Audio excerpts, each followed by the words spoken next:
Okay, good morning, Freilich and Chanuka. I want to thank Abigail Alper for sponsoring this morning's Emunah Shir in memory of her beloved daughter, Rachel Leah Bas Abigail.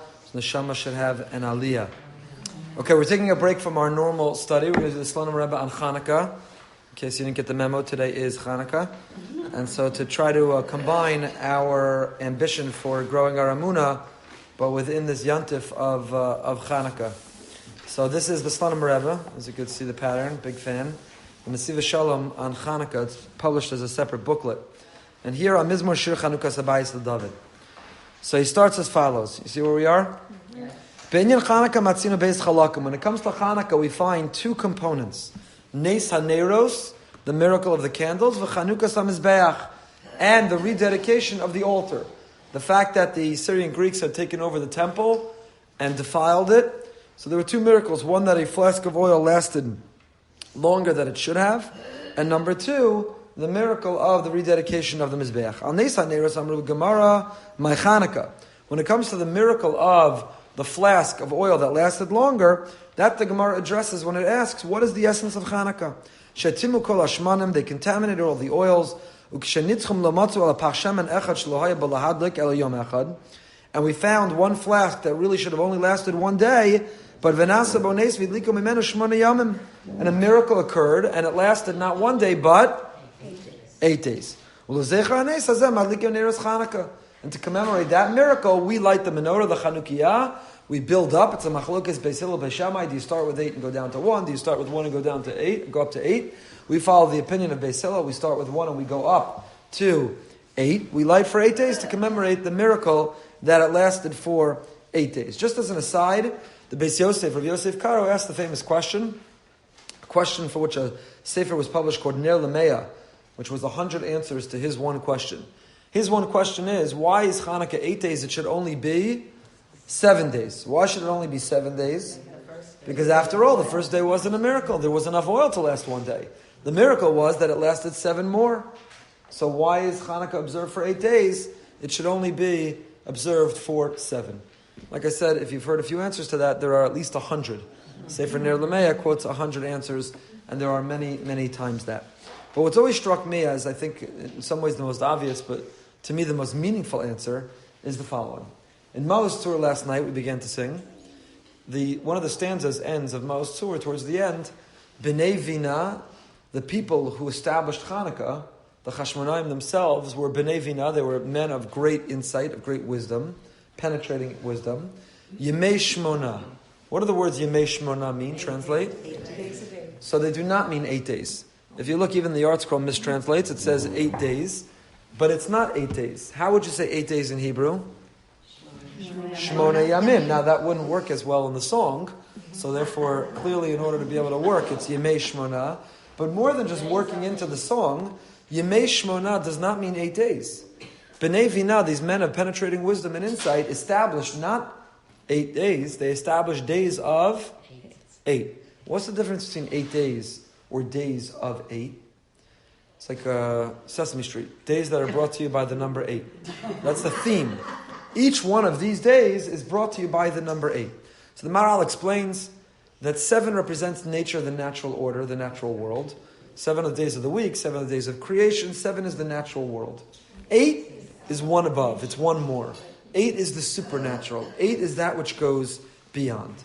Chanukah is a holiday that 8 days a year we remind ourselves that even that which looks natural is supernatural.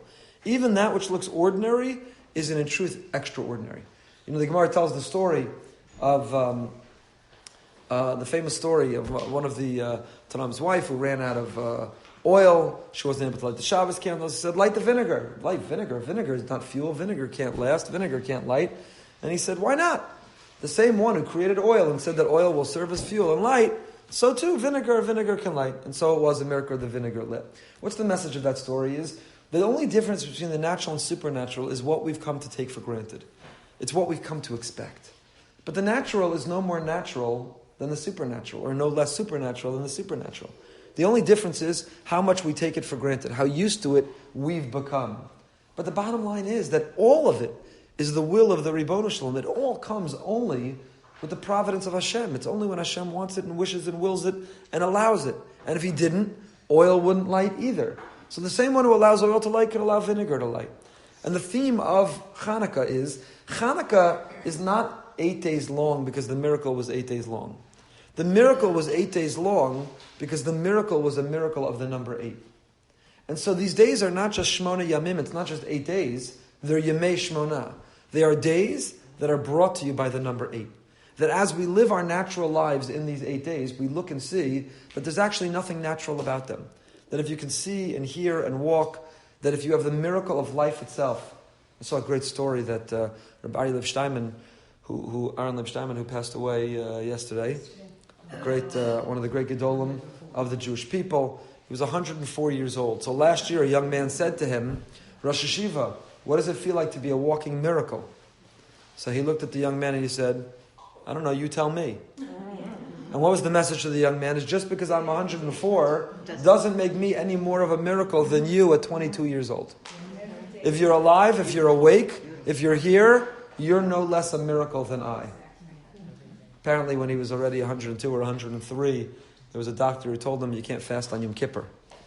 So he said to the doctor, how do you know that? He said, because I'm a doctor. He said, well really, how much experience do you have treating 103-year-olds? So the doctor said, to be honest, you're the first one. So he said, so that means I don't have to listen to you. Who says you know what I can or can't do? And he went on and he fasted.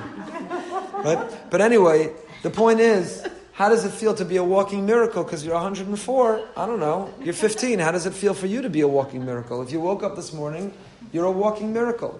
Who says you should be alive at 104? Who says you should be alive at 15? There are horrific tragedies of young people, and there's the longevity and lifespan of older people, and it all comes from the Ribono Shel Olam. It's all equally natural or it's all equally supernatural, but there's no difference between the two. And that's the essence of holiday of Hanukkah, is that don't look at the world through the prism and wearing the glasses of 7. Don't see nature. Wear glasses of the number 8. See supernatural. See miracles all around us. Because there are miracles all around us. These are days that are Yemei Shmona. So come back to the Beis Yosef's question. Why is Hanukkah 8 days? It should only be 7. The first day wasn't a miracle. There was enough oil to last. The answer is, the first day is also a miracle.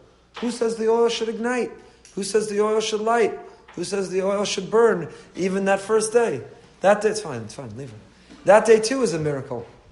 So therefore, Hanukkah's 8 days, one of which was a day that we would have taken for granted, 7 of which seemed to us to be outrageously outstanding, but all 8 of which in truth really come from Hashem.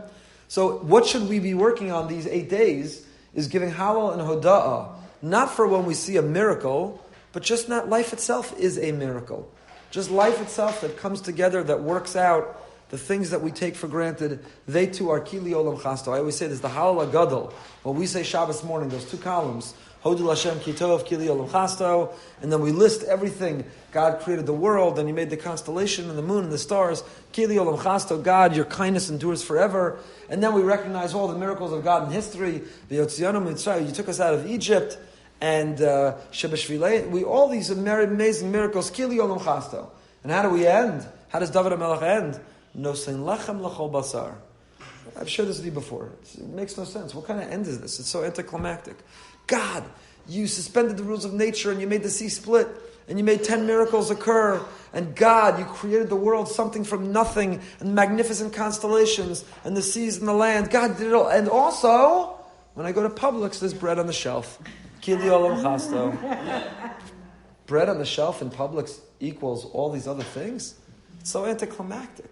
Elamai, what's the answer? Yeah, Kili Olam Chasto. You know, I went to Publix and Taka, there was bread on the shelf. There wasn't one bread, there was 20,000 breads. I had to pick out of which one I wanted. Okay, maybe only one of them had a hechsher, because bread, for some reason bread doesn't have a lot of hechsherim. But when I go to the supermarket, just because I'm not a farmer in the field relying on the rain and waiting for the produce to grow and to harvest it, but the fact that we go to Publix or Winn-Dixie or wherever you shop is a miracle. That there are these products and produce and they have hechsherim and they're so plentiful and there's so many to choose from. And there's not like one loaf of bread. I went to Russia twice in the 1990s to visit my cousin who was running yeshiva in Kishinev. And in Kishinev, I remember there was a market and there was a long line of people waiting single file, and they were waiting to get their half a quart of milk and to get a loaf of bread, and it was rationed out, and it was so little of it. We walk one apple, one slice of bread, one cup of milk, and we walk into Publix, and to your heart's glory, they don't. When you check out at Publix, they don't say, "I'm sorry, there's a quota, only 3 loaves a person." They're grateful for you to buy an entire pallet of bread. So no saying lechem l'chol basar. You go to Publix, you can buy a pallet of bread. You go to Costco, and you whatever you could buy. So kili olam chasto. That is no less miraculous than the sun in the sky, and then the constellations, and the 10 plagues. And so the holiday of Chanuka, the whole essence is Yemei Shmona. It's not that it's 8 days long; it's days of 8. When you go shopping in Publix and Costco and Winn-Dixie and the Grove Kosher Market and the other new places, wherever you go, I'm sure include everybody, wherever you go, your shopping on Hanukkah should be different than it is the rest of the year. The rest of the year, you just went in and you left and you bought your stuff and you paid. When you shop on Hanukkah, you say, wow, it's a miracle. I see 8 within the 7. I see the supernatural within the natural.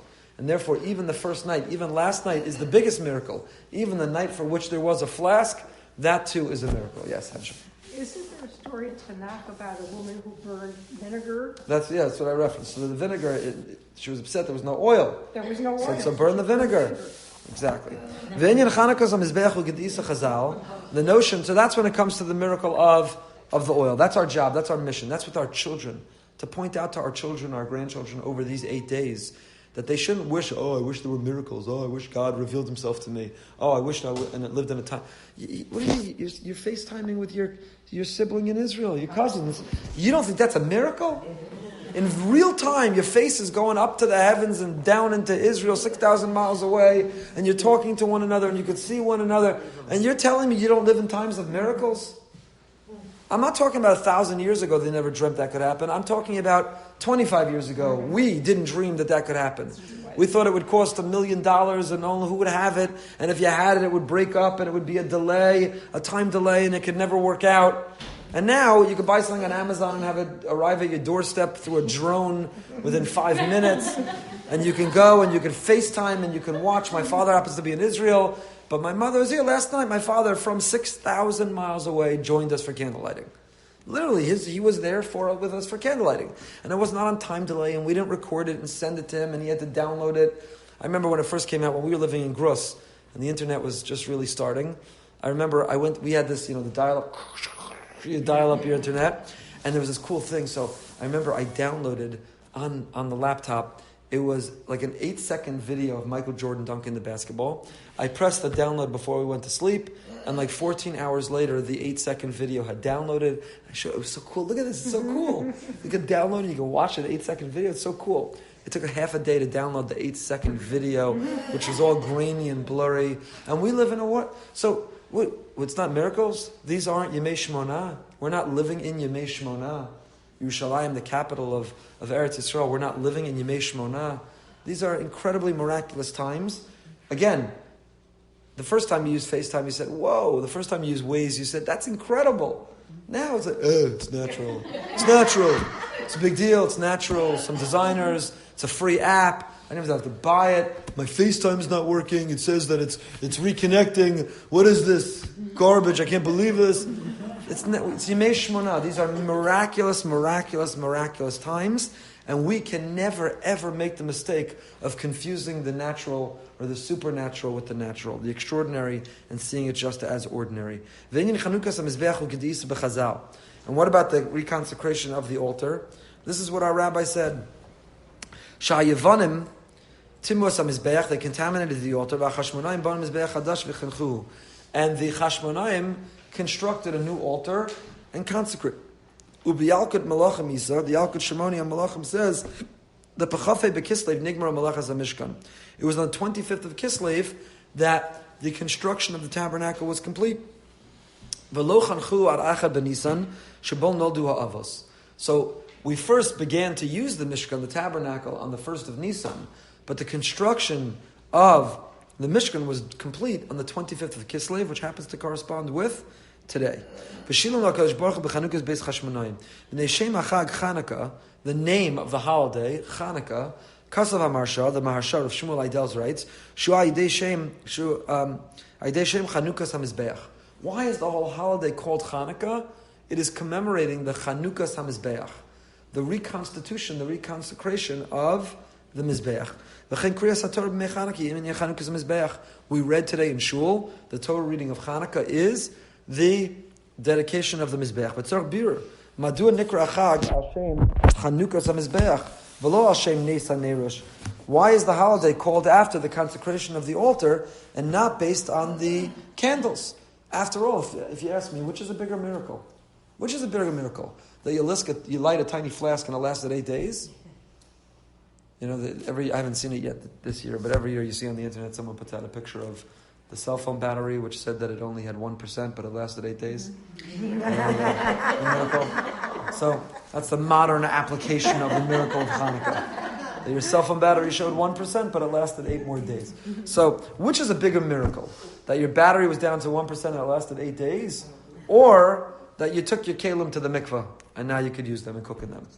That your mizbeach that was contaminated, you purified and now you could use it. So we named the holiday after the fact that we rebuilt the altar. We did what was necessary to purify the altar. Okay, what's the big deal? That's nice. We drove them out. They had occupied, notice the word, they occupied our temple. And we drove them out, and we recovered it, and we purified it, and we began to use it again. Oh, and also, this little flask lasted 8 days long.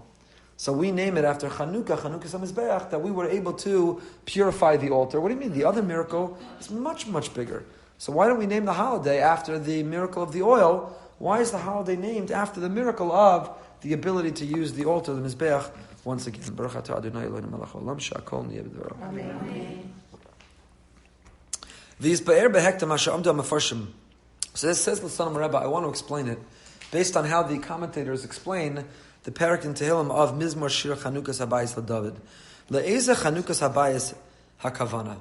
We say every morning, before Baruch She'amar, Mizmor Lamed, chapter 30, Mizmor Shir Chanukas Habayis LaDavid. So what is Mizmor Shir? A psalm. It's a psalm David HaMelech wrote. It's a shir, it's a song. And what was the song composed for? What was the occasion for which it was composed? Chanukas Habayis LaDavid, for the inauguration of the Bayis. So ask the Slam Rebbe, Le'ezeh Chanukas Habayis. Right, when a person buys a new house, or they build a new house, or they remodel a house, they hold the Chanukas Habayis. We emulate. That's the same word as the holiday of Chanukah. Chanukah, Chinuch, Chanukas HaMizbeach, Chanukas Habayis. It's all the same root. It's all the same word. I think I wrote about it last week. The Piyazetz the Rebbe about the Chanukah, to be mechanich, is to usher something in for the purpose for which it was created. So when we hold the Chanukas Habayis, you hold that party, what you're saying is that this home is not constructed for me to watch TV and eat good meals and indulge in the pleasures of this world. I'm building not just a house, I'm transforming it into a home. I'm making it a holy, a sacred home. And the home will be defined by what happens inside of it, not by the walls of it. That's the Chanukas Habayis. It's okay to me. So, this Mizmor that David wrote, Mizmor Lamed, Kapitel Lamed, Chanukas Habayis to David. Which Chanukas Habayis? Did David HaMelech get a new palace? Did he get a new house? So it says the Slam Rebbe, V'al Eza Choli Nemar, Hashem Elisa Min She'ol Nafshi, Chiyisani Miyar Dibor. We say these words every morning before Baruch She'amar. What do they mean?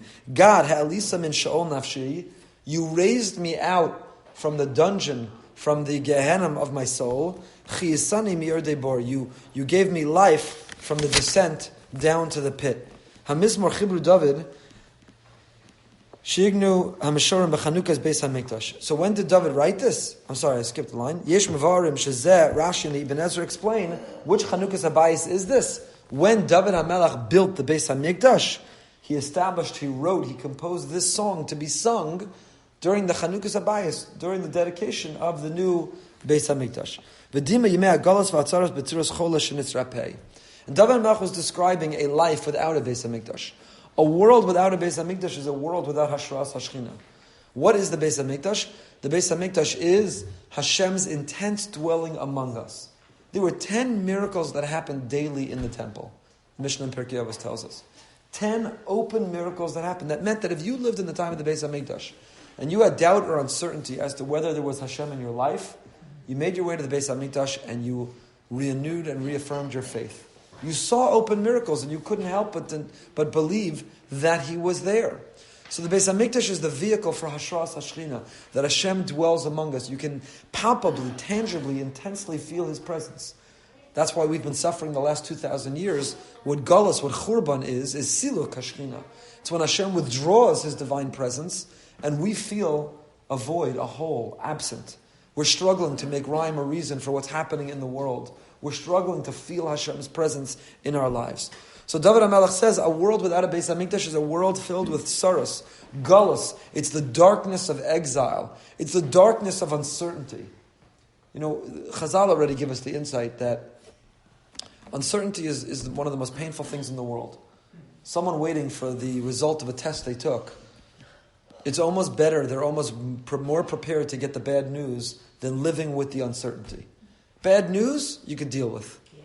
You can learn to deal with. You can figure out how you're going to deal with. But the uncertainty is literally a form of torture. It's torture. Ein simcha kataras hasafek. There's nothing more joyful than resolving uncertainty and doubt. Just making the decision. Knowing which direction you're going to go in, knowing what you have to deal with, knowing what you have before you. If you've ever not felt well or someone near you has not felt well and you go to countless doctors and nobody can put their finger on it. You take countless tests and no one knows what's wrong. I love when our kids go to the doctor, there's something's wrong, and they say, it's an ear infection, it's strep, it's this, it's that. When they say it's a virus, that's the worst. You have no idea what it is, how to treat it, how long it's going to take, when it's going to be gone. When they say, here's what it is, great. Pick up the antibiotic, get it started, it'll be a couple days, and Amir Tashem, they'll be back on the road. So David HaMelech says the Galus exile is characterized by the challenge of uncertainty, by not knowing, by not feeling, by living with this ache in your stomach. Why is this happening? And what's going to happen? And is Hashem here with me? And what is the Beis HaMikdash? It's chola shenis rape. It's like someone sick who got better. Oh, that's what my problem is? I just need to take I just need to take this packet of antibiotics. I just need to take this thing of steroids and I'm going to get better. Baruch Hashem, there's no better news than that. You already feel better even before you filled the prescription. Because you have your medicine, you take it, you're going to get better. That's what the building of the Beis HaMikdash. V'kasha. So here's the question on David HaMelech. I understand when we built the second Beis HaMikdash, if you'd compose a song called Mizmor Shir Chanukas Habayis, and you'd say in it, Hashem, you raised me up from Sheol Nafshi, from the dungeon of my soul. You lifted me from the pit because I was in Galus. You took me out of the Galus and you brought me into the Geula. But the first Beis HaMikdash, we didn't come out of Galus. The first Beis HaMikdash was not a return from an exile. It was the first Beis HaMikdash. So some say, when did David say this? After he got sick, and then he recovered. He was sick and he got better. This is the body, is the guf that holds the neshama. And when the body is sick, the neshama struggles to connect. It's very hard to feel connected with your soul when you're in pain or when you're lethargic, when you're debilitated. So some suggest, not like Rashi and the Ibn Ezra, that when did David compose this chapter that we say every morning? He happened to have had a certain ailment, a certain illness, and when he got better, that's when he wrote it. If that's the case, what the parak refers to is David himself. That after he was sick, he got vibrant, he got his energy back. But this is also hard. Because if you go through Sefer Shmuel, if you go through the story of David HaMelech, you will not come across a story of his being sick. So that's difficult to understand. So says the Slonim Rebbe, you want to know what it's really talking about? Let me tell you what it's talking about. David HaMelech wrote this Mizmor, not having to do with the building of the Beis HaMikdash, because we didn't come out of a galus. Not having to do with his personal illness or diagnosis, because we don't find the story of his being sick. Why did David write this chapter? For every one of us. Because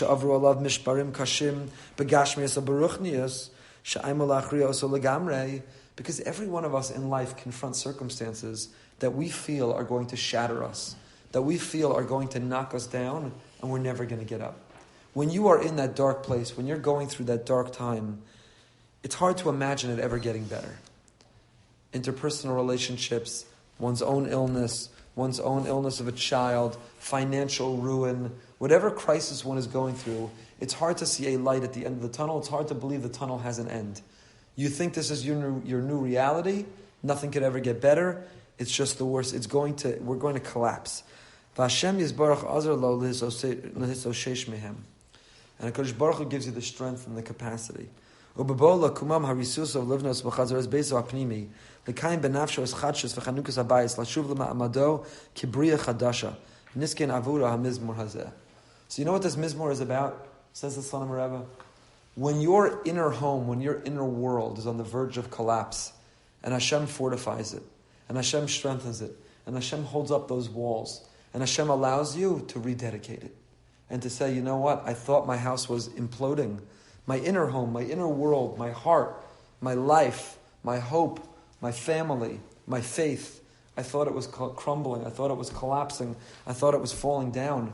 But HaKadosh Baruch Hu gave me the strength. My faith enabled me to get through it. And you know what? I came out the other end. Coming out on the other end doesn't mean that the sick person got better. It doesn't mean the marriage made it. It doesn't mean that you made a financial, all of a sudden you made millions of dollars. Coming out on the other end means that you had the strength to be able to deal with it. That you were able to put one foot in front of the other and live life. That you could smile again. That you had the resiliency to live life. I gave a talk at the Women's Health and Halacha Day, which if you weren't there, shame on you, because it was an amazing day and an amazing success. And so my class was about, what was my class about? How to be a good friend to someone in crisis. So I'm a big fan of Sheryl Sandberg's book, Option B. So her book, Option B, which is about resiliency, is not about how to get Option A back. She couldn't bring her husband back to life, her husband Dave, who died so suddenly. The book is not about how to resuscitate and resurrect the people who are gone, how to resurrect the life you had. Her book is about when Option A is taken away from you, how do you move on to Option B? I actually saw on her website, she has a whole website about Option B, that someone wrote to her, what happens when you're up to Option Y, or W, or Z?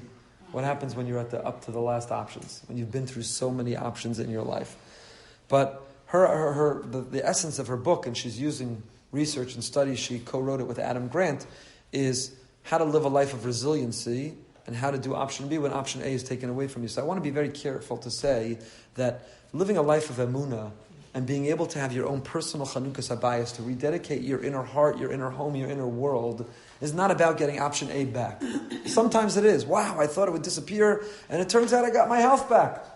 Wow, I thought I had financial ruins, and it turns out, right, the people who lost all their money with Madoff, most of whom got back a very significant percentage of it. So the day that it came out that Madoff was a Ponzi scam and a scheme, and they thought they lost all their money and they were in ruins, was the worst day of their life. And lo and behold, some of them got much of that money back. So sometimes Option A comes back. You thought it was a terrible terminal diagnosis, turns out it was arthritis. You thought it was whatever, it turns out it was... Sometimes you get Option A back, but more often than not you don't. But the question is, how do you have the strength to move on to Option B? How can you make Option B your new reality? That's what this Mizmor is written. B'Mizmor Azehu Mevate is Kol Masha Avar Alav.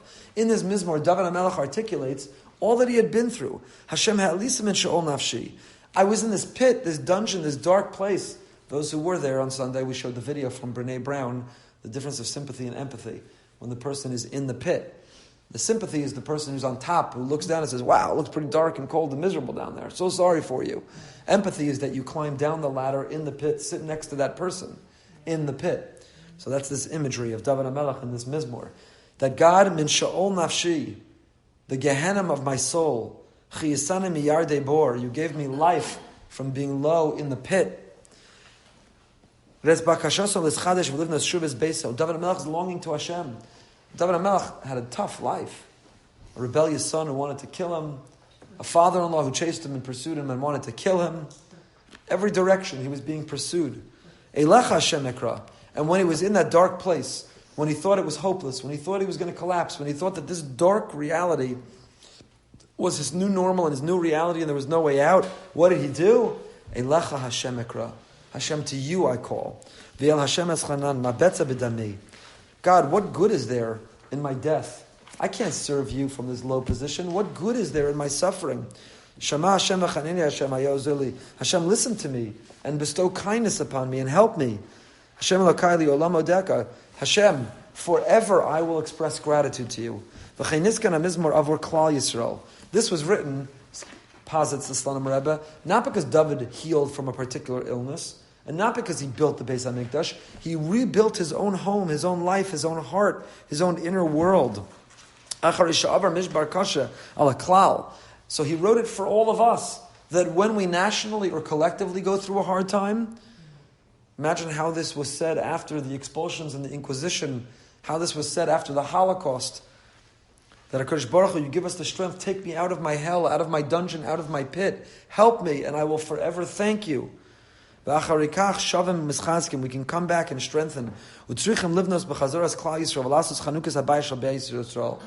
have to re-inaugurate and re-establish and have a Chanukas Habayis for the Jewish people. Are we not living in the time of the Chanukas Habayis of the Jewish people? Is the state of Israel not the Chanukas Habayis? That the homes of the Jewish people were obliterated, were destroyed, 6 million. I don't know if you saw yesterday, there was a New York Times article with a picture of a menorah that was lit in a window opposite a Nazi headquarters with a swastika. It's an unbelievable picture and a great story of defiance. Right? So, of the menorah opposite the image of the swastika. So, if the Holocaust was the destruction of our collective home, is the state of Israel not the biggest menorah there is? Persume Nisa, of the reestablishment of the Jewish people and of our home.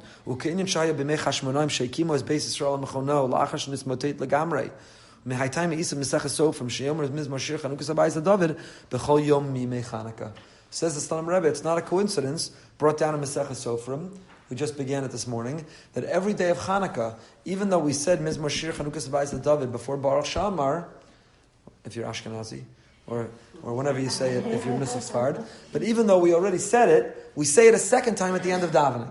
We say the Shir Shel Yom, and it's as if the Shir Shel Yom of Chanukah is Mizmor Shir Chanukas Habayis David. Why? Because it captures this idea of the rededication of our lives. That when you thought it was hopeless, when you were despondent, when you thought that this was a new reality, that you could never climb out of this dark place, Hashem was there. We reach out to Hashem, we put our emunah and faith in Him, and either He gives us option A back, or if not, He gives us the strength to move on to option B or option C or option D, and with that strength to be able to lift our head high again, to be able to live life with a sense of resiliency again. And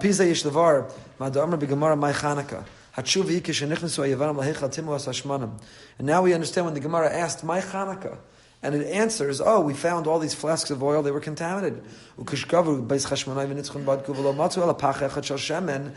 the mighty Chashmonaim won, and they looked and they found only one small flask, and it lit and it lasted 8 days. And one can ask, what was the Gemara's question about my Chanukah? Isn't it strange, says the Slonim Rebbe? The Gemara asked, why is it called Chanukah? And then it gave an answer that didn't answer the question. The question was, why is it called Chanukah? We said, oh, they found the flask of oil and it lasted 8 days. Well, how did that answer the question? The question was, why is it called Chanukah? And you didn't answer about the Chanukas HaMizbeach, you answered about the candles. Va'agados marsha, kasav dasho, yada shenikra Chanukah, Hashem Chanukas HaMizbeach, v'lohais ha'she'ila, ela izaneis kavula dignib. The marsha says that wasn't the question, it was a different question. Achen kepshuta mashma yosef ha'she'ila Hashem ma'nikra Chanukah. Tzarch birat shuvas ha'gemara. But ask the Slonim Rebbe, what was the Gemara answering? How did the answer correspond with the question? And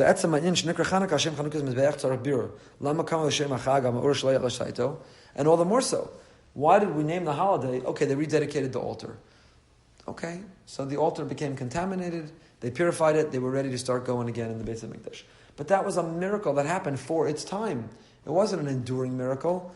If you say we were slaves in Egypt and we were going to be destroyed, and He split the sea and He did the 10 plagues and we became a nation, that's an enduring miracle forever.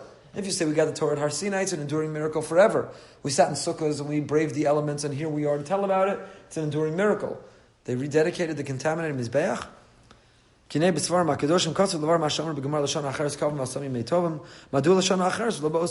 why did they have to wait a year in order to establish the holiday? Why didn't it happen immediately? So he says, "Lashon acheres k'shigia zman rosha or shachanaka yored shuv meir k'v'yam ha'im az yadu sha'ar zunitzchis." Because it took a year to see that the light would last. It took a year to break through and see light at the end of the tunnel. It took a year to see that this new reality, that option B, that the light could come back again. That the light of that Chanukah candle didn't just last 8 days. It's lasted now for thousands of years, and it will last until Mashiach, b'mheira v'yameinu, will come. If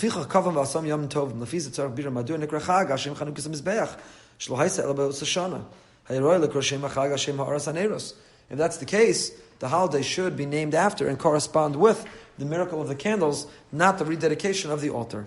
The answer is that the rededication of the altar was not temporary. It didn't just happen in its time. But the message and the symbol of the ability to rededicate something which was broken, to take something broken and make it whole again, to begin to be alive and energetic again, that is something which endures. It's an enduring message. This is the idea of renewal, of a fresh beginning, of a new start, of the ability to break out.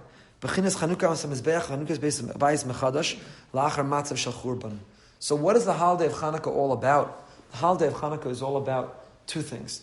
Number one, seeing the ordinary as extraordinary, seeing the natural as supernatural, as we spoke about. That's the component of the miracle of the candles. But it's also about the miracle of the altar. It's the knowledge that within us is the ability, within us is the strength, within us is the capacity, that when we feel broken, when we feel exiled, when we feel we are in darkness, when we feel that we are in a moment of churban, our family is a churban, our finances are a churban, our health is a churban, when we feel that we are in a place of churban, that we should know that we can once again rededicate, that we can rebuild, that we can have a fresh start. Just like the Jewish people were in a place of destruction after giving up. And in this moment Hashem gave them great light. He said, just look through the tunnel. I promise you there's a light at the end. There is a light on the other side. Just look and you will see that light. There's a way out. You have the resiliency. You have the capacity. You can rededicate. You can start again. You can make it through. And I wish we could read the rest of this piece, but we're out of time. But this is the theme of Mizmor Shir Chanukah Habayis LeDavid. It is the essence of what we can achieve and what we can break through with Chanukah, and we have that power. So look at the lights. Tonight when we light the second candle, don't do what most people do, which is you get done with the mitzvah so that you can leave the room and go make the latkes and eat the donuts and give the gifts and move on to what you were doing. First of all, last night we proudly put all of our screens and devices in a bucket, put them aside for more than half an hour, and we had incredible time together. That was the screen-free challenge we spoke about last week. But stay in the room and look at the light, and in the light, see your light at the end of your tunnel. In that light, see your better future. In that light, see the possibility illuminated before you, that you're not stuck in the darkness of whatever churban you feel you're held back by, but see the light of possibility of what yet could be. Happy Chanukah.